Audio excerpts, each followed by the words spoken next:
எனக்கு திருமாவளவனை, தோழர் திருமாவளவனை நான் ஒருபோதும் ஒரு தலித்துகளின் தலைவனாக பார்த்ததே இல்லை.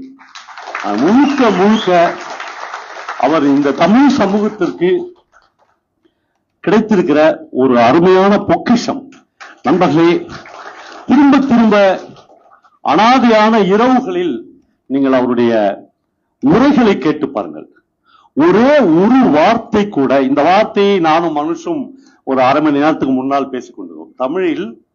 தமிழ்நாட்டில் தோன்றிய அரசியல் தலைவர்களில் ஒரு மிகுந்த அரவணைப்புள்ள ஒரே ஒரு தலைவனாக நாங்கள் திருமாவளவனை பார்த்தோம்.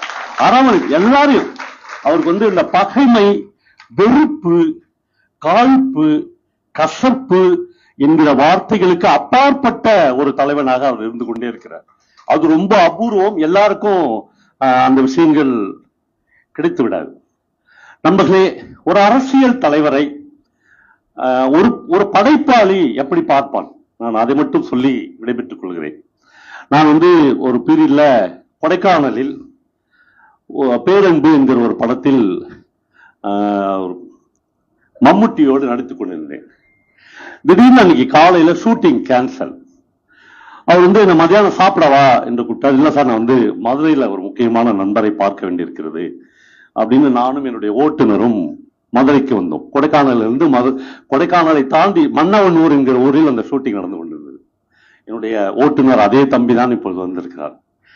நாங்கள் பைபாஸ் ரோட்டில் நின்று ஒரு மணி நேரம் ஒரு டீ கடையில் நின்று ஒரு 6 டீக்கு மேல நான் குடித்து, ஒரு 6வது டீ குடிக்கும் போது டீக்கடையில் அலுவலகத்தில் இருந்து ஒரு மனிதன் ஒரு ஒயிட் ட்ரெஸ்ல ஒரு நீண்ட ஜோல்னா பையோடு ஒரு சைக்கிளை தள்ளி கொண்டு போகிற வரையில் நான் பார்த்து கொண்டே இருந்தேன்.